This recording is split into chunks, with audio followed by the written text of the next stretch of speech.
देखो यार, trading challenge का चौथा दिन आज है, जो कि आज यहीं पे समाप्त होता है क्योंकि मैंने एक ही ऑर्डर में $535 का लॉस कर दिया है। ये क्या हुआ, कैसे हुआ, सारा डिटेल में बताऊंगा। अगर आपको नहीं पता है तो हम एक चैलेंज कर रहे थे $500 को $1000 में कन्वर्ट करने के लिए 7 दिन में, जो कि इससे पहले महीने में भी किया था मई में। तो आप प्लेलिस्ट में जाके देख सकते हैं। जो भी ट्रेड किया है मैंने एक दिन पहले प्रेडिक्शन वीडियो डालता हूँ और उस पर जो भी ट्रेड लेता हूँ वो सब डिटेल में बताता हूँ। एंट्री एग्जिट का रूल सब कुछ उसमें लगा हुआ है, तो जाके आप देख सकते हो। तो ये एक ट्रेड में इतना बड़ा लॉस कैसे हुआ ये जानने के लिए ये तुम्हें समझना पड़ेगा पिन पॉइंट स्ट्रैटेजी। अब ये पिन पॉइंट स्ट्रैटेजी मेरा क्या है कि मान लो कोई मार्केट है ऊपर जा रही है, अब उसके बाद मैं नीचे उसका लेवल ड्रॉ करता हूँ, बाइंग जोन, सेलिंग जोन जो भी है। तो जब मैं वो बाइंग जोन ड्रॉ करता हूँ तो उसमें क्या होता है कि 2 स्टेप ड्रॉ करने से पहले 2 स्टेप देखना होता है। वो टिक टिक हो रहा है तो हम ड्रॉ कर देते हैं। उसके बाद मैं आपको लेवल देता हूँ। लेवल पे क्या होता है, एंट्री एग्जिट का रूल फॉलो होता है, ट्रेड लेते हैं। लेकिन मैं थोड़ा एक स्टेप और आगे गया हूँ। अब इसमें क्या होता है कि ड्रॉ होने के बाद भी 3 चीज और आपको देखना है। 3 चीज अगर रूल फॉलो हो गया तो वो बन जाता है पिन पॉइंट स्ट्रैटेजी। वहां पे मैं क्या करता हूँ, लिमिट ऑर्डर लगाता हूँ। एकदम छोटा सा स्टॉप लॉस होता है और मिनिमम 1:2 का risk to reward ratio. And मेरे पास खुद का बैक टेस्टेड डेटा है, 72 डेज है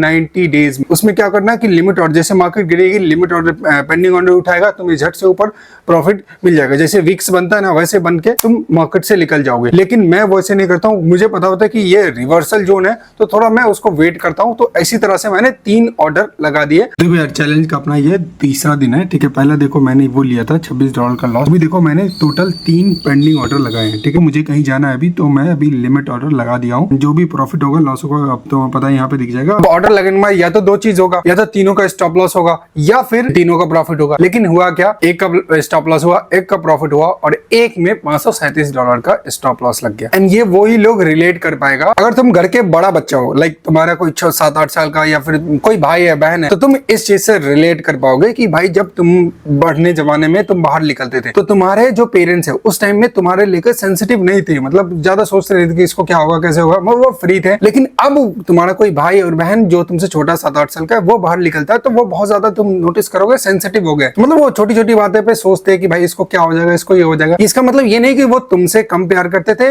और जो नए छोटे वाले उससे ज्यादा करते। इसका मतलब ये कि मुझे जहां तक समझ में आया, मैंने ये कहीं पढ़ा नहीं कि जब भी इंसान का एज बढ़ता है ना तो वो छोटी छोटी बातों पे टेंशन लेने लगता है। And the same thing is happen with me. Like जो मेरा छोटा भाई है वो पहली दूसरी बार दिल्ली आ रहा था पढ़ने के लिए, and my mom constantly calling me कि भाई जाओ उसको पिक कर लो। 1 घंटा पहले 3-4 बार उनका कॉल आ गया। आई वाज लाइक कि मैं उबर कर देता हूँ, ओला उबर कर देता हूँ, वहां से पिक करके छोड़ देगा मेरे पास, ठीक है। तो बस लाइक नहीं यार तुम पहली बार जाओ यार, लाइक बहुत सेंसिटिव। मेरे पिताजी को कई बार कॉल आ गया तो ये थोड़ा मैं ना हड़बड़ा गया, जिसके कारण क्या हुआ कि भाई मैं एक का स्टॉप लॉस लगाना भूल गया एंड जिसकी वजह से अकाउंट उड़ गया। तो मैं एक गुड न्यूज देता हूँ कि मैं ये सारे लॉस है सबको रिकवर कर लिया है, जो कि मैंने इस वीडियो में आपको बताया था कि भाई $50 लॉस रिकवरी स्ट्रैटेजी के बारे में बताओ, ठीक है। लेकिन मैंने इसको $150 में किया। तो यार तुम्हें ऐसा कुछ चाहिए मैंने क्या किया कैसे किया तो तुम कॉमेंट कर दो। I will make a video and trust me, मतलब ये चीज तुम्हें YouTube पे कहीं नहीं मिलेगा। ये चीज मैं कैसे लेवरेज को यूज करता हूँ, तुम्हारा दिमाग हिल जाएगा कि हाँ भाई ऐसे भी कर सकते।